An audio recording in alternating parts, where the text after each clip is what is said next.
The story of the Vikings begins in the cold, rugged landscapes of Scandinavia, modern-day Norway, Sweden, and Denmark, where mountains, forests, and icy seas shaped a people both fierce and resilient. For centuries, long before they became infamous across Europe, these northern tribes lived as farmers, hunters, and fishermen, tied to the land and sea that both sustained and tested them. But by the late 8th century, something stirred in these communities. Their ships grew sleeker, their ambitions larger, and their eyes turned outward. The world would soon come to know them as the Vikings, raiders, explorers, settlers, and traders whose legend would echo across history. The name Viking itself is debated. Some believe it comes from the Old Norse word vikingur, meaning a pirate or sea raider. Others link it to the word vik, meaning a bay or inlet. Whatever its origin, the term would become synonymous with daring seafarers who struck terror into the heart of medieval Europe. Yet the Vikings were never a single nation or empire. They were a collection of clans and chieftains bound by culture, language, and belief, but divided by geography and politics.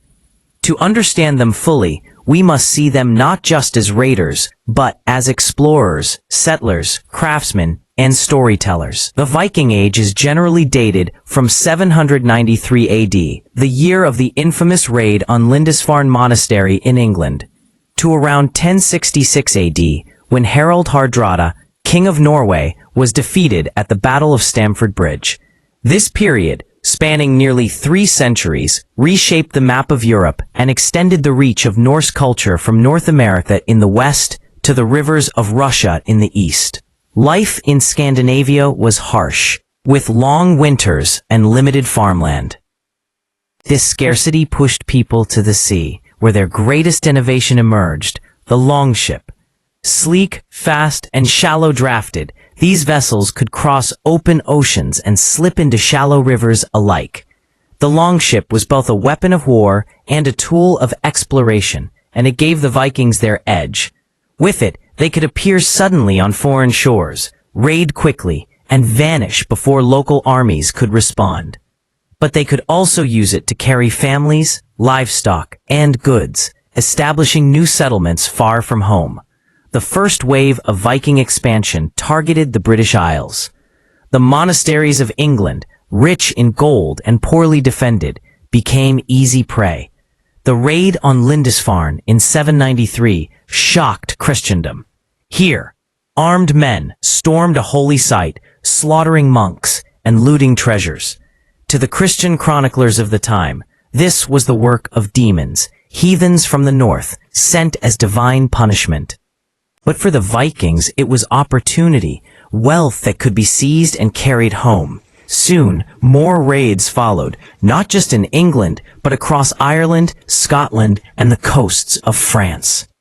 Yet the Vikings were more than raiders. In Ireland, they founded settlements like Dublin, which began as a Viking trading post and grew into a thriving city. In England, they didn't just pillage, they conquered.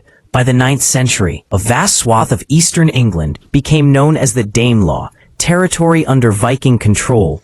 Here, Norse laws, language, and customs mingled with Anglo-Saxon traditions, leaving lasting marks on English society. In France, Viking raids became so devastating that rulers began to strike deals. In 911, the Viking leader Rollo was granted land in northern France in exchange for peace and protection. This territory became Normandy, the land of the Northmen, whose descendants would later play a pivotal role in European history. Just over 150 years later, a Norman duke named William the Conqueror, descendant of those Vikings, would cross the English Channel and claim the crown of England. To the east, Swedish Vikings, often called Varangians, followed the rivers deep into Russia, Ukraine, and beyond. They traded furs, amber, and slaves for silver, silk, and spices from the Byzantine Empire and the Islamic world.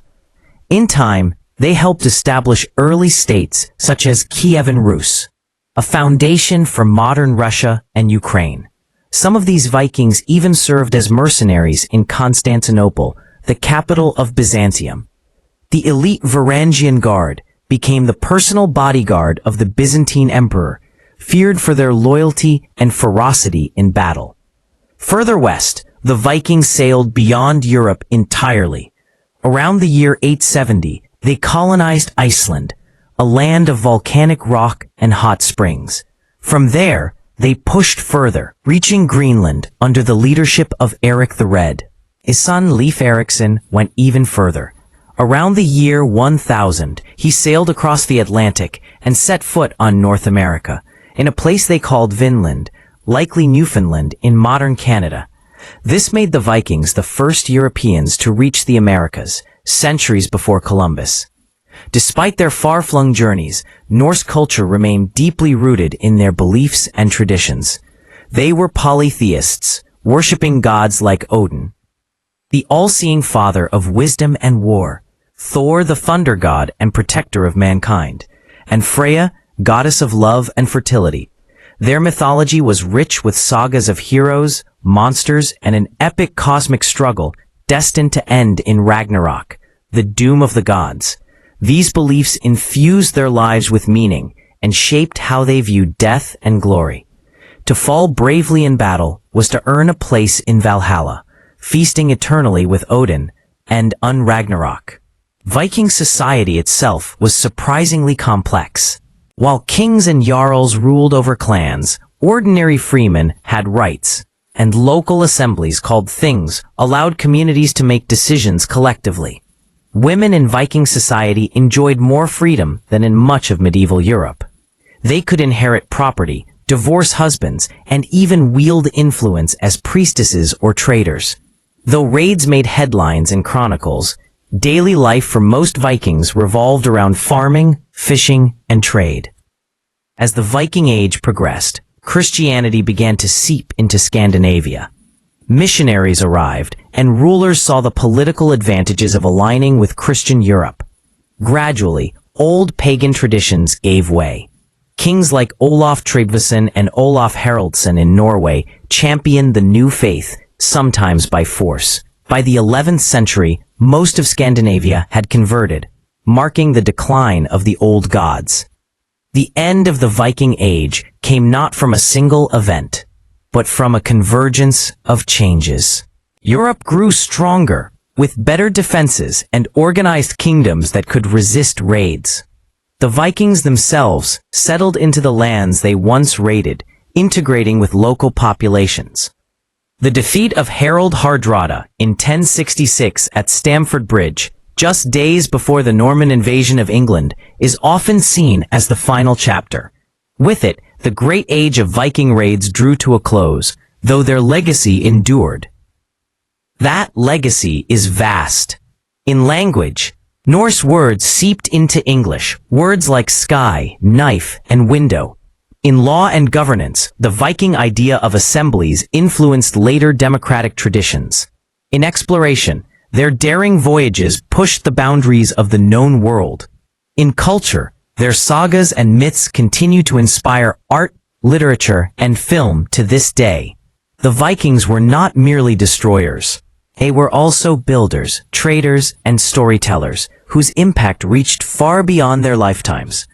Today, the Viking image is often clouded by myth, horned helmets they never wore, or bloodthirsty savagery exaggerated by their enemies.